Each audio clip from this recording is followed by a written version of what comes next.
Você não é um leitor melhor só porque você elogia tudo que lê. Eu sou Nathan Matos, editor do Literatura BR, e nós estamos aqui para falar de livro, de leitura, de mercado editorial. E hoje eu quero falar sobre isso, sobre só elogiar livros. Vamos compartilhar apenas sobre o que a gente gosta de ler para que a gente chegue a outras pessoas. Bom, eu quis falar disso aqui, por quê? Porque meu querido amigo Rodrigo Casarim, lá do Página 5, ele tem uma newsletter, né, lá no Substack, também tem a coluna dele lá no UOL.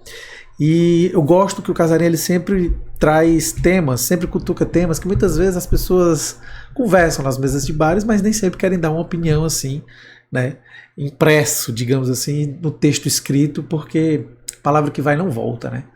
Então, assim, eu queria compartilhar com vocês um pouco da newsletter que ele mandou, e já convido até vocês a assinarem a newsletter dele, vou deixar aí na descrição e também o @ dele para vocês poderem seguir. E eu acho isso muito bom, porque levanta algo que eu mesmo sempre penso, mas nunca coloco à frente, assim, apesar de já ter feito isso quando eu fazia muitas resenhas escritas lá no Literatura BR. Eu vou compartilhar aqui a tela com vocês, que é isso aqui, a importância de falar mal de livros. Né? E não estamos aqui para distribuir sorrisos tontos nem palmas impostas. Eu queria realmente fazer esse bate-papo aqui com o Casarim. Eu falei para ele que ia fazer isso aqui. E porque a gente vê muito nas redes sociais a gente só falando de livros bons. E é curioso que quando a gente fala de algum livro de uma maneira ruim, que no final das contas seria a crítica, e aí a gente pode colocar o lugar da crítica, onde está a crítica, de vez em quando alguém corajoso, alguma pessoa corajosa coloca esse tema de novo à prova e fala que a crítica morreu e tudo mais. Eu acho que a crítica não morreu, eu acho que as redes sociais elas têm soterrado algumas posições contrárias, principalmente quando a gente vai também discutir a literatura e que envolve outras questões que são políticas, né? Como de gênero, de identidade, as minorias, que não são minorias, né? Querer agregar esses valores das pessoas, das comunidades, aos textos. E muitas vezes a crítica, quando ela vem, ela é ao texto, não à pessoa em si. Então muitas vezes a gente tem perdido talvez esse equilíbrio, né, de avaliar o texto. Natan, mas a gente não pode avaliar o texto só por si só. Bom, aí é uma outra questão que a gente pode deixar para um outro vídeo, mas no primeiro momento, independente de quem escreva aquele livro, seja homem, mulher, preto, branco, indígena, asiático, o que quer que seja, o texto em si, ele pode sofrer críticas, desde que não sejam adjetivos chulos, desde que não sejam palavras pejorativas de maneira jogada ao léu. Você pode falar isso, você pode fazer isso, enfim, eu acho que você, enfim, tem o direito de qualquer coisa. Mas eu acho que quando você faz uma crítica ela tem argumento. E esse argumento muitas vezes vem com alguma profundidade ou alguma certa complexidade, né? Mas enfim, o Casarim ele fala aqui assim: eu observei nas redes com muita gente pede desculpas antes de falar que não gostou de um livro. E é muito bom ver muitas vezes muita gente, principalmente essa geração mais nova, pedir desculpa. Olha, desculpa vocês que gostaram, mas eu não gostei desse livro, né? E ele fala: não precisa se desculpar não, pô. Todo livro é livre de distribuir elogios, assim como também da gente não desgostar. E eu acho que a gente precisa fazer mais isso. Tem uma outra pessoa que faz isso também nas redes sociais, mas não são muitas, né? E, como eu disse, desde que não seja algo que vá de encontro ao escritor ou à escritora, porque, enfim, o texto, para mim, é o que está sendo validado ali como crítica, evidentemente, e não no sentido... Não estou discutindo aqui separar a obra do autor, mas... Voltando, a ideia de que o texto ele é passivo de crítica e a gente pode falar mal dele nesse sentido, né? E algumas pessoas me escreveram para questionar o meu ponto, diziam que seria melhor engolir as críticas, né? Que nos dedicássemos a mostrar aos outros aquilo que vale a pena ser lido e deixássemos para lá os livros que não curtimos. Eu entendo isso.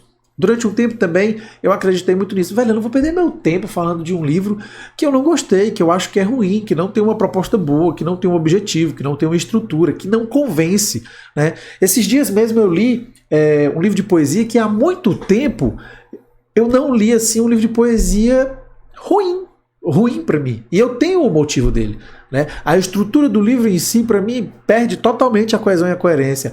Vários textos que poderiam ter determinada complexidade e mostrar algumas temáticas que o livro se propunha, ela não consegue atingir. Essa pessoa ela não conseguiu atingir. E aí eu preferi não falar do livro. Mas eu poderia falar, porque eu acho que eu posso falar e eu teria argumentos para falar. Mas aí eu caio nessa, de que, enfim, deixo pra lá, vou falar só do que eu gosto, né? E essa ideia de como é um tanto perigosa, ele fala, né? Os comentários negativos, um tweet, um post no Instagram, tem a sua importância. E a boa crítica consegue iluminar diferentes pontos de uma mesma obra, reconhecendo seus eventuais méritos e apontando os defeitos. De tempos em tempos surge um novo livro que parece ser elogiado para todo mundo, né? A gente viu aí alguns títulos aí que agrada a muita gente. Recentemente eu deixei um livro parado, e aí eu acho que é uma coisa mais pessoal. Quando eu voltar a ele, prometo que vou voltar a fazer uma crítica positiva ou negativa, mas eu deixei ele de lado porque não me convenceu, porque eu não estava gostando, mas ao mesmo tempo eu acho que condizia com o momento que eu estava aqui na minha vida, porque muitas vezes tem isso.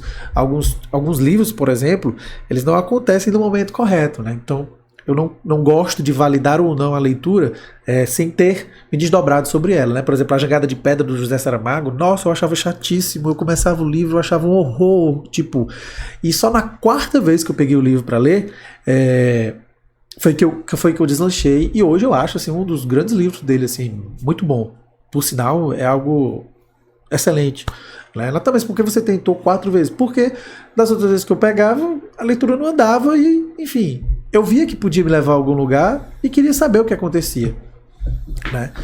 Então, os comentários negativos, tão despretensiosos quanto os elogios infundados, servem para mostrar que a dissonância entre os leitores de tais livros não são tão unânimes assim. Quando alguém fala mal de um livro, estritamente elogiado, sempre aparece outra pessoa para comentar: poxa, eu pensei que só eu não tivesse curtido, porque as pessoas não gostam de falar, né, sobre isso, né? Então, eu acho que vale a pena mesmo assim, nutrir a possibilidade da divergência, como fala o Casarim. Até porque, nos últimos tempos, essa questão partidarística, digamos assim, política do Brasil, ela fez com que a gente se extremasse muito e que a gente não queira também agora a gente ter determinados embates, né? O que é curioso, porque fala-se sempre muito mal da academia, por exemplo, mas na academia a gente tem vários embates, por meio, evidentemente, de artigos, né? Quando uma pessoa discorda da outra, quando um discorda do pensamento, ou até mesmo em mesas mesmo de eventos mais acadêmicos, assim, a gente tem esses embates. Coisas também que acontecem em mesas de conversa, né? De eventos, grandes eventos mesmo, assim. Às vezes, em um grande evento literário, uma pessoa dá uma opinião sobre tal coisa, a outra dá sobre outra, e tá tudo bem, porque ali estão sendo... são opiniões que estão sendo emitidas a partir de leituras que são feitas, de experiências vividas, mas com argumentos. Não é algo assim muito raso, né? Ele fala que é bom irmos além da reação rasteira, né? Com a crítica, a coisa ganha nuances. É importante dizer aqui, penso em crítica como um espaço que alguém se dedica a falar com mais profundidade sobre determinado livro, extrapolando a mera apresentação da obra seguida de um parecer, que é o que acontece muito nas redes sociais, né? Junto a essa imensidão de criação de conteúdo rasa, de dicas de leituras, eu até brinquei com o Rafael Peixoto lá do Literatura no Grau sobre isso, que ele disse: eu vou fazer uma postagem sobre lista. Eu disse: não, por quê? Porque o Rafael ele sempre tenta mesmo naquele espaço pequeno, uma opinião crítica sobre o que ele leu. E ele tem tentado falar sobre o que ele gosta, o que ele não gosta, por que ele abandonou e tal. E ele faz isso não pedindo desculpa, mas com respeito, não à pessoa, mas ao texto, é o que eu percebo, né? E assim, eu acho isso muito bacana, assim. Ao escrever resenhas apontando problemas em certos livros, costumo receber mensagem de outros leitores dizendo que a partir do meu texto conseguiram compreender melhor seus incômodos. E eu acho que, eu vou ler isso aqui, mais do que isso, às vezes me chegam mensagens de pessoas que discordam da conclusão justamente por causa da minha argumentação, né? Enxergam como virtude algo que encaram como um problema. E tá tudo bem. Adora livros maniqueístas ou literaturas em que o escritor explica absolutamente tudo, no medo tremendo de perder o leitor? Beleza, delicie-se aí.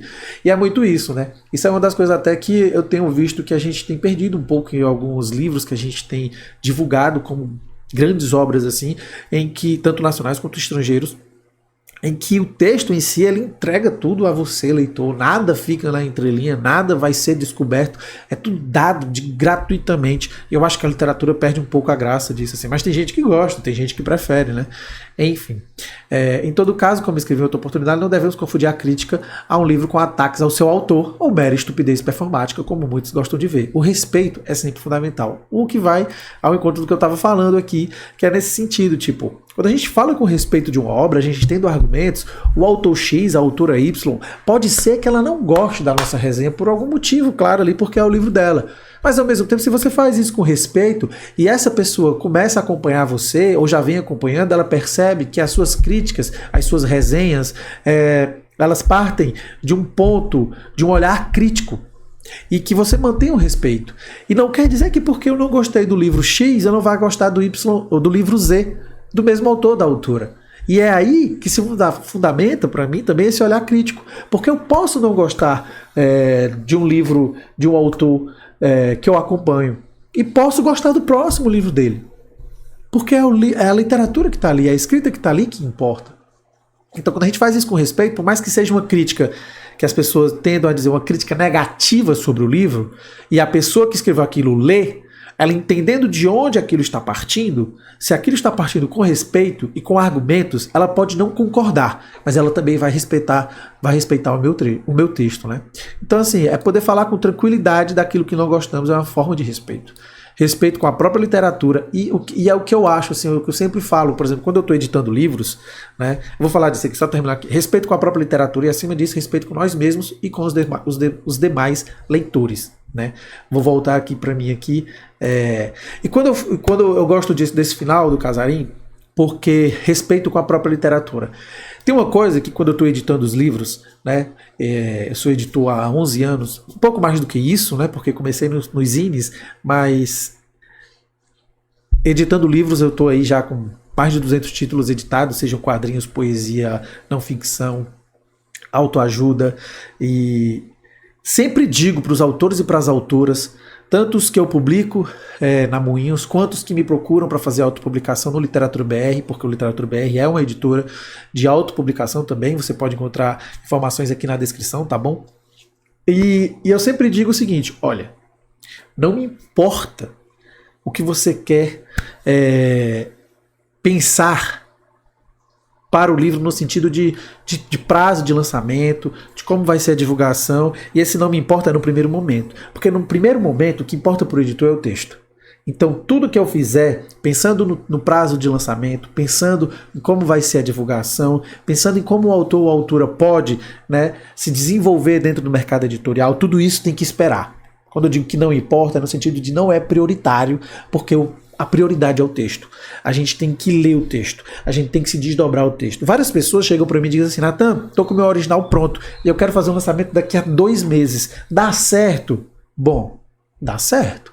Mas eu não gosto de fazer isso. Mas por quê? Porque a gente não está respeitando o seu texto. A gente não está respeitando o livro que está por vir. O texto, ele precisa de um cuidado. Então, vamos fazer a preparação desse texto com calma, porque na preparação vai brotar algumas possibilidades de melhoria, provavelmente. Então você vai ter que se desdobrar um pouco mais. Quando voltar, a gente vai para a revisão. E essa revisão vai voltar para você e a gente vai demorar um pouco mais. A gente vai para a diagramação e depois da diagramação a gente tem uma nova revisão. E aí a gente vai demorar um pouco mais. Então talvez o que você queira fazer com o seu livro, de lançar daqui a 2 meses, vamos colocar 4 meses, 5, 6 meses, porque isso tudo faz parte do processo de edição também. Então o texto, para a gente que é editor, ele é a prioridade, tá? Então entendo que não importa o que o autor ou a autora quer nesse sentido. Não importa o que vocês estão pensando pro depois. Primeiro, a gente tem que olhar pro texto, tem que se importar com o texto e eu, enquanto editor, sempre vou pensar nisso. Então, assim, esse lugar do editor também, querendo ou não, ele dialoga de alguma maneira com esse lugar do leitor. Porque o leitor, para ele ter também esse olhar crítico, esse apuro estético, digamos assim, que ele vai criando a partir da sua experiência de vida e de sua experiência leitora, ela também precisa partir ali de um texto que está bem composto, né? Que um texto de qualidade, que foi bem produzido por você, que foi escrito por você. Então, eu acho que é curioso como o respeito na literatura ele está aqui no editor, está aí por você enquanto autor e autor, e está também por aquela que faz a crítica, uma crítica com olhar arguto, para utilizar uma palavra bonita, né? Com olhar arguto, sem desrespeitar quem quer que seja, quem quer que esteja do outro lado da criação.